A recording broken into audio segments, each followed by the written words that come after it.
सांगली आणि भिवंडीच्या जागेवरून नाना पटोले यांनी नाराजी व्यक्त केली आहे। सांगली भिवंडीत उमेदवार जाहीर केले हा आघाडीचा धर्म नाही असं पटोले म्हणाले। वरिष्ठ नेते आघाडी धर्म पाळत नसतील तर कार्यकर्त्यांमध्ये रोष होणारच असं पटोले यांनी म्हटले। तर रामटेकमध्ये काँग्रेसने उमेदवार दिला, आम्ही काही बोललो नाही असं राऊतांनी म्हटलं। आघाडी धर्म सगळेच पाळतात, रामटेकमध्ये काँग्रेसचा प्रचार करू असं राऊतांनी म्हटलं आहे। शरद पवार साहेबांकडे मीटिंग झाली, त्याच्यातही आम्ही त्यांना सांगितले की सांगलीमध्ये काही विदर्भ नाही आहे, विदर्भात आम्ही लाट तयार केली, तुमच्या जो उमेदवारही नव्हते तरी तिथं आम्ही तुम्हाला जिंकून देण्याची व्यवस्था करतोय। पण सांगली आणि भिवंडीमध्ये असं काही करू नका, त्याचे परिणाम या पट्ट्यामध्ये होतील हे आम्ही त्या दिवशी सूचना दिलेल्या आहेत। पण आज भिवंडीमध्ये शरद पवार साहेबांनी उमेदवार जाहीर केला, सांगलीमध्ये त्यांनी उमेदवार जाहीर केला, हे आघाडीचा धर्म नाही एवढंच आम्ही म्हणू। आम्ही हायकमांडला सगळा प्रस्ताव पाठवलेला आहे, हायकमांड जो काही निर्णय आम्हाला देईल त्याप्रमाणे आम्ही पुढची वाटचाल करू। याच्यात का मग मैत्रीपूर्ण लढती होणार की काय होणार? मी आता हायकमांडला आम्ही प्रस्ताव दिलेला आहे, पण ही जी आघाडीचा धर्म जो वरिष्ठ नेते पाळत नसतील तर कार्यकर्त्यांमध्ये रोष होणार स्वाभाविक आहे। आघाडी धर्म सगळेच पाळतायत, तेही पाळतात, आम्ही पाळतोय।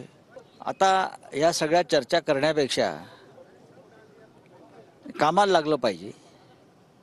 आता रामटेक हे आमचा मतदारसंघ होता सिटिंग, त्यांनी उमेदवार जाहीर केला, आम्ही काय बोललो का? नाही, आता त्यांनी केला, आम्ही काम करू त्यांच्या उमेदवाराचं।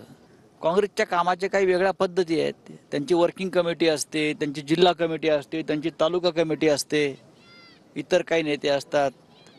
आमच्याकडे एकदा आदेश आला की आम्ही कामाला लागतो।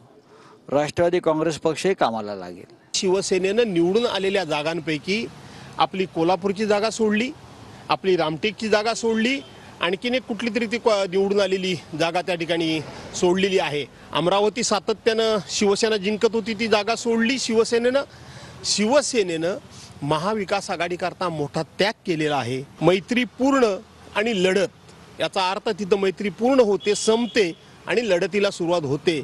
आपण शेवटी महाराष्ट्र हा एक आहे, महाराष्ट्रामध्ये एका ठिकाणी कुठे गडबड झाली तर त्याचे परिणाम बाकी ठिकाणी देखील होऊ शकतात, याची जाणीव नक्की महाविकास आघाडीच्या नेत्यांना आहे।